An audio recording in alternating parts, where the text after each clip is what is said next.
Hello guys, welcome to our channel.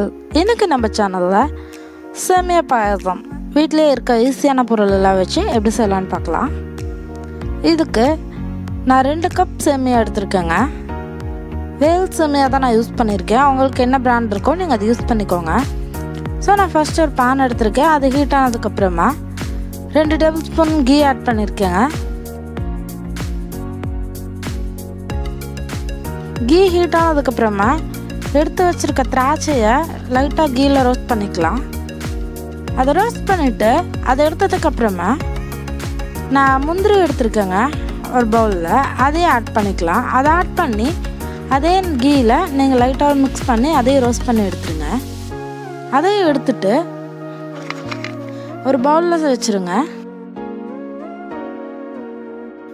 அதே பேனில் again 2 tablespoon ghee add பண்ணிவிட்டு எடுத்து வச்சுருக்க 2 கப் சேமியாவை ஆட் பண்ணிக்கலாங்க. அதை ஆட் பண்ணி நல்லா மிக்ஸ் பண்ணிடுங்க. அதை லைட்டாக ரோஸ்ட் பண்ணுறப்ப அது கலர் சேஞ்ச் ஆகணும். ஃபுல்லாக சேஞ்ச் ஆக வேணாம், ஓரளவுக்கு லைட் ப்ரௌன் கலர் மாதிரி சேஞ்ச் ஆகிற அந்த ஸ்டேஜில்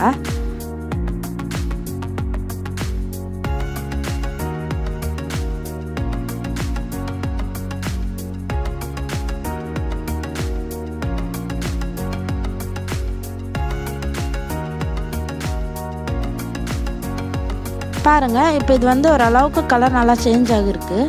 இந்த ஸ்டேஜில் நம்ம மில்க் அண்ட் வாட்டர் ஆட் பண்ணிக்கலாம். நான் வந்து ஃபர்ஸ்ட் ஒரு கப் மில்க் ஆட் பண்ணுறேன். அதே கப்பில் 1 கப் வாட்டர் ஆட் பண்ணிக்கிறேங்க.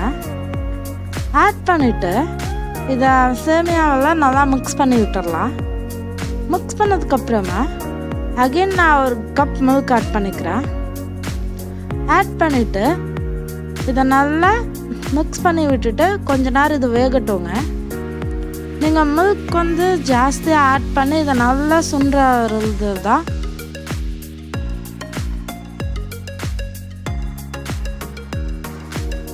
மில்க் நல்லா சேமியாவோட சேர்ந்து பாயில் ஆகிறப்போ டேஸ்ட் வந்து இன்னுமே நல்லாயிருக்கும். ஸோ வந்து மில்க் கொஞ்சம் சுண்டட்டும்.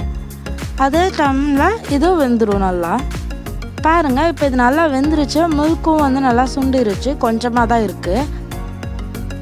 இப்போது இந்த ஸ்டேஜில் உங்களுக்கு எவ்வளோ மில்க் வேணுமோ ஆட் பண்ணிக்கோங்க. நான் 4 கப் மில்க் ஆட் பண்ணுறேன். 2 கப் சேமியாவுக்கு வெந்ததுக்கப்புறமா 4 கப் மில்க் ஆட் பண்ணிக்கிறேன். மில்க் இப்போ ஆட் பண்ணதுக்கப்புறமா இதை நல்லா மிக்ஸ் பண்ணி விட்டுருங்க. மிக்ஸ் பண்ணிவிட்டு 1 கப் சுகர் ஆட் பண்ணுறேன். நான் அப்புறமா டேஸ்ட் பண்ணி பார்த்துட்டு ஆட் ஆர் லெஸ் பண்ணுறதுனா பண்ணிக்கலாம். நான் ஆட் பண்ணேன். இது நல்லா மிக்ஸ் பண்ணி விட்டுருங்க.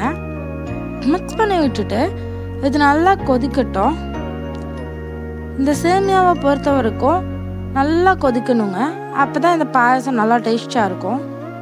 இந்த ஸ்டேஜில் வெண்ணிலா எசன்ஸ் ஆட் பண்ணிக்கலாங்க. ஆட் பண்ணிவிட்டு நல்லா மிக்ஸ் பண்ணி விட்டுருங்க. இப்போ ஃபுல் ஃப்ளேமில் வச்சு இது நல்லா கொதிக்க விட்டுடலாம். இது நல்லா கொதிச்சதுக்கப்புறம் இப்போது நம்ம கீல ரோஸ்ட் பண்ணி எடுத்து வச்சுருந்த அந்த கேஷ்யூ அண்ட் ட்ரை கிரேப்ஸை நம்ம இதில் ஆட் பண்ணிக்கலாம். ஆட் பண்ணி நல்லா மிக்ஸ் பண்ணி விட்டுருங்க. இன்னும் கொஞ்சம் இது கெட்டியானதுக்கப்புறமா நீங்கள் ஆஃப் பண்ணிடுங்க. இது ஷேரை நீங்கள் ஆறுனதுக்கப்புறமா ட்ரை பண்ணி பார்த்தீங்கன்னா நல்லாவே கெட்டியாயிரும். ஸோ நீங்கள் இந்த ஸ்டேஜில் நீங்கள் ஆஃப் பண்ணிங்கன்னா தான் உங்களுக்கு அது ஓரளவுக்காவது லூஸாக இருக்கும். பாருங்கள், நம்மளோட டேஸ்டியான சேமியா பாயாசம் ரெடி.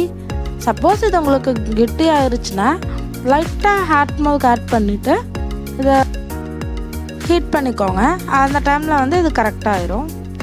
ஹீட் பண்ணுற டைமில் நீங்கள் லைட்டாக சுகர் ஆட் பண்ணிக்கோங்க. அவ்வளோதான், நம்மளோட டேஸ்டியான சேமியா பாயாசம் ரெடி. தேங்க்ஸ் ஃபார் வாட்சிங். நம்ம சேனல் லைக் பண்ணுங்கள், ஷேர் பண்ணுங்கள். இது வரைக்கும் சப்ஸ்கிரைப் பண்ணாதவங்க எல்லோரும் சப்ஸ்கிரைப் பண்ணிக்கோங்க.